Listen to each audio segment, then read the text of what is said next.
আজকে আমি ক্যাম্পেইন করা শুরু করলাম এই আসন্ন বিধানসভা নির্বাচনে কামারহাটি লোকসভা কেন্দ্রে মানুষ মুখার্জি। আজকে আমি শুরু করলাম বিধানসভার ক্যাম্পেইনিং কামারহাটি বিধানসভা কেন্দ্র দিয়ে, মানুষ মুখার্জির কেন্দ্র দিয়ে। ট্র্যাডিশনালি এটা একটা বামপন্থার একটা অন্যতম মূল দুর্গ বলে পরিচিত ছিল।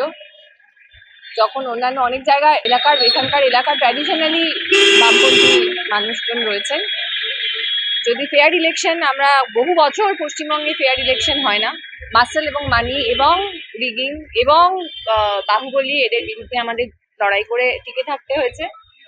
কিন্তু এই ইলেকশন ঐতিহাসিক নির্বাচন, এখানে আমরা ডেফিনেটলি পালা বদল হবে এবং সেই পালা বদলের সূচনা হবে, তার জন্য লিড করবে কামারহাটি।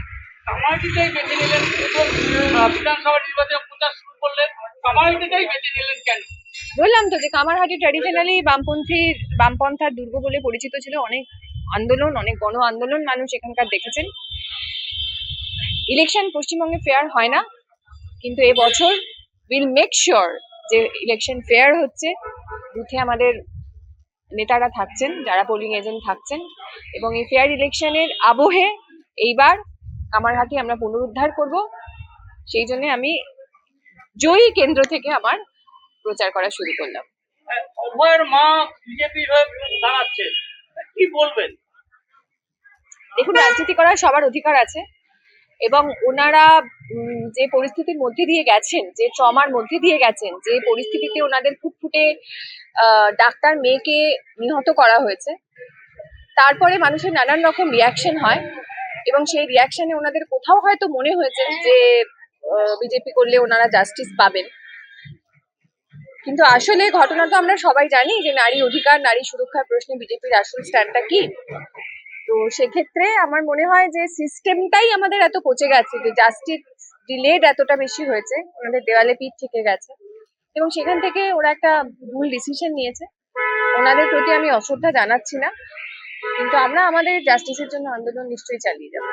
আপনি তো প্রতিটা আন্দোলনে, অভয়ের আন্দোলনে ময়দানে ছিলেন, প্রথম থেকে একদম প্রথম সাইডে দাঁড়িয়ে বিভিন্ন জায়গায় গেছেন, তাহলে এখানে একটু আক্ষেপ হয় না যে এরকম একটা রাজনীতিতে সরাসরি? দেখুন, কোনো ব্যক্তির জন্য তো আমরা আন্দোলন করতে যাইনি। কালকে মীনাক্ষী মুখার্জি বলে দিয়েছেন যে অভয় আমাদের সবার মেয়ে। সরকারি হাসপাতালে ডিউটিরত অবস্থায় যদি একজন মহিলাকে এভাবে পাশবিকভাবে মানে খুন করা হয়, তাহলে অবশ্যই আমরা কেউ সেফ নই। আমরা অভয়ার জন্য গেছি, অভয়া আমাদের সবার মেয়ে, আমরা প্রত্যেকে নিজেদের সেফটির জন্য গেছি। এখানে কোনো রাজনৈতিক দলের উদ্দেশ্যে আমরা যাইনি, কোনো রাজনৈতিক দলের পক্ষ নিয়েও আমরা যাইনি। অভয়া ইস্যু দলমত নির্বিশেষে আমরা দাঁড়িয়েছি, রাত জেগেছি, রাত দখল করেছি, কারণ সেটা ইস্যু ভিত্তিক। সেখানে কে এখন এই মুহূর্তে কোন রাজনীতিতে গেল, আমার মনে হয় না তার সঙ্গে অভয়ার ন্যায় বিচারের দাবির যে দীর্ঘ আন্দোলন, তার সঙ্গে কোনো সম্পর্ক আছে।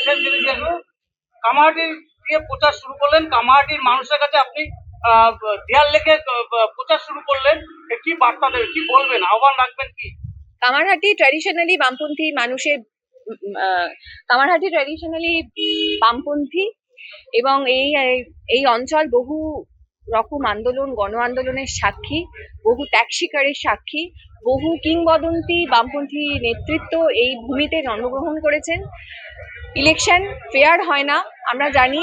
কামারহাটির মানুষের রক্তের রং এখনো লাল, কিন্তু ইলেকশন ফেয়ার হয় না, অনেকে বুথ অব্দি যেতে পারেন না। এবারে নিশ্চয়ই আমরা নিশ্চিত করব যে ফেয়ার ইলেকশন হচ্ছে, সুরক্ষিত ইলেকশন হচ্ছে এবং কামারহাটি আমরা পুনরুদ্ধার করব। মানুষ সঙ্গে আছে।